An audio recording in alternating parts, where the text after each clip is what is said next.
আসসালামু আলাইকুম। সুমাইয়া চ্যানেল থেকে আপনাদের সবাইকে স্বাগতম। আজকের রেসিপিতে থাকছে কাঁঠালের বিচি দিয়ে এই শুটকির ভুনার রেসিপিটা। এটা খেতে এতটাই মজার হয়, চাইলে একবার হলেও এই রেসিপিটা রান্না করে দেখতে পারেন।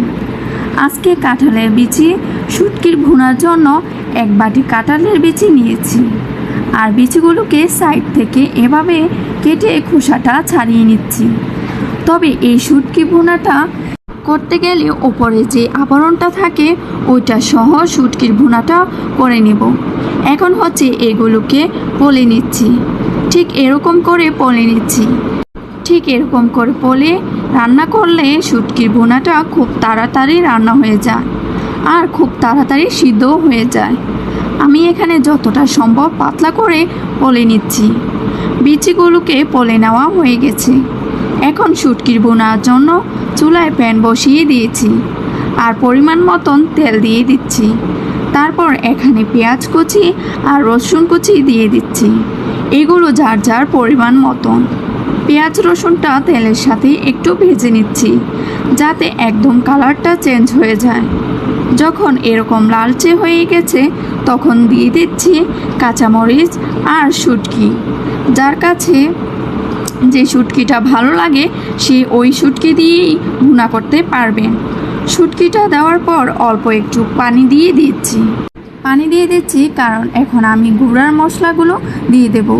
হাফ চা চামচ লবণ দিয়ে দিলাম আর হাফ চা চামচ হলুদের গুঁড়া, 1 চা চামচ লাল মরিচের গুঁড়া। এখন এই গুঁড়া মশলাগুলো ভালো করে মিশিয়ে নিচ্ছি আর মিডিয়াম আঁচে মশলাগুলোকে কিছুক্ষণ ভুনে নিচ্ছি। এখন দিয়ে দিচ্ছি কাঁঠালের বিচিটাকে কিন্তু কেটে নেওয়ার পর 2 বার এর থেকে বেশিও করে ভালো করে ধুয়ে নিয়েছি।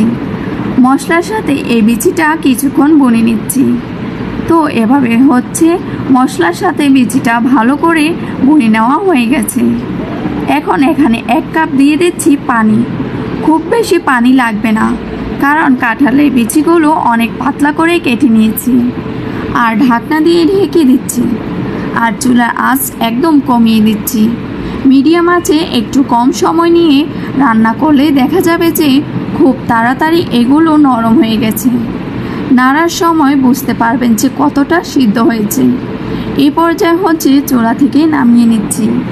এভাবে করে কাঁঠালের বিচি ভুনলে আপনি গরম ভাতের সাথে পরিবেশন করলে খেতে দারুণ মজার হয়। চাইলেই এই রেসিপিটা একবার রান্না করে দেখতে পারেন। শুটকি দিয়ে এই কাঁঠালের বিচি রেসিপিটা আশা করছি আপনাদের সবার কাছে ভালো লেগেছে। যদি প্রতিদিনের রেসিপির মতন আজকের রেসিপিটাও আপনাদের কাছে ভালো লেগে থাকে তাহলে অবশ্যই লাইক কমেন্ট শেয়ার করে জানাবেন। ধন্যবাদ। আসসালামু আলাইকুম রহমতুল্লাহি ওয়া বারাকাতুহু।